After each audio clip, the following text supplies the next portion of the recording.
Well, next on the show, a Chinese AI company has been shaking up the AI world in the past few days. DeepSeek debuted a chatbot last weekend. It mirrors the same capabilities as OpenAI's chatbot at a fraction of the cost. Now, the arrival of the Chinese firm rocked the stock market on Monday.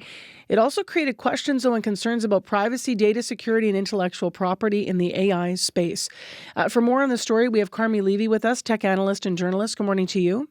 Good morning, Marcy. Great to be with you. So what do we know about this DeepSeek? It almost seems like it came out of nowhere, but it actually goes back about a decade.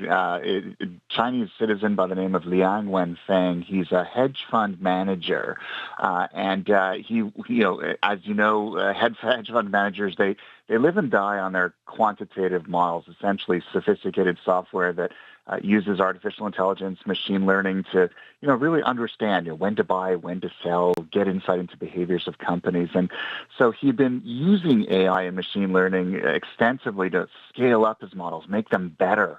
And then he decided a couple of years ago, after years of Chinese restrictions on the technology that Chinese business people could buy, they couldn't get access to chips because the West had embargoed them, and so he decided to start an AI company. He said, I don't want to do this hedge fund thing anymore. Let's just do AI. And so he built a model for less than $6 million, a fraction of the cost of what an American model would cost, and called R1. And it has been absolutely kind of freaking people out because it replicates what those American models do, but at a fraction of the price, on hardware that is significantly older than what the Americans are using, seemingly obsolete chips, which really upends a lot of the assumptions that we had made about AI, that you have to have high-powered hardware, that it takes billions of dollars of investment.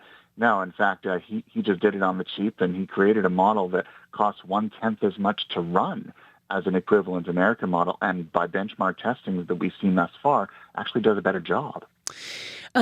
It's interesting because I saw this was at CNN. This was on CNN, but I was watching this a couple of days ago, and they were testing it against questions. And they asked it a question about the Chinese leader and said, "Has he ever made a mistake?" And then the chatbot said back, "I cannot answer this question." So, there's going to be things there that people are going to be noticing about, how it's programmed to respond. But since Canada doesn't have, many safeguards in place for AI use, I wonder, Carmi, what it means for people that are using apps for, like DeepSeek, and what they should understand.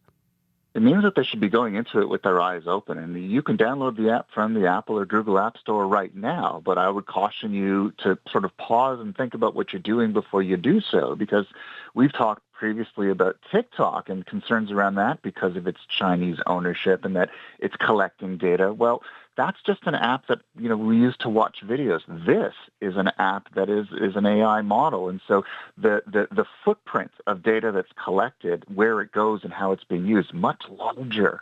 Because in fact, as you're using an AI model, the very prompts that you're typing in, the answers that it returns, those are used then to train the model in future. And so are you really comfortable having all that information flow back to a company that's based in China that may or may not have those connections with the Chinese government? So, and at the same time, here in Canada, we don't have legislative protection. We had a bill C-27, that included the Artificial Intelligence and Data Act that would have given us more protections, but that looks like it's going to die on the docket before the next federal election. So, you go into it with your eyes open, because you never quite know what you're dealing with when the company, the AI company in particular, is not American-based.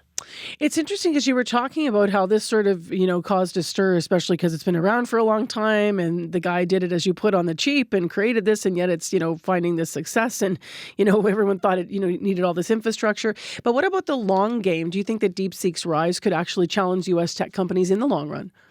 I think it certainly can, and we've got a little taste of it earlier this week when the stock market absolutely crashed as investors realized what this actually meant, that assumptions about how AI is built and run no longer apply, and that the barriers to entry are a lot lower than we thought they were. And so I think China served notice, and this is merely one product from one company, but it's an open source product, which means now any developer in the world, in China or beyond, can take that technology and build on top of it license-free. And so I think this is really the first shot in a very protracted war. It's looks like China won the first battle, of course, but it means that we are going to see more Chinese startups who are now emboldened by the DeepSeek experience. They'll want to try their shot. And now they have direct access to technology that no longer requires American chips that they can't get their hands on anyway. It allows them to do it using technology that's readily available in China, and it means that their ecosystem is going to grow a lot faster than it would have just a few months ago. All right, Carmi, thank you very much. Appreciate it. Great being with you, Marcy. Thank you. That's Carmi Levy, who is a technology analyst and journalist.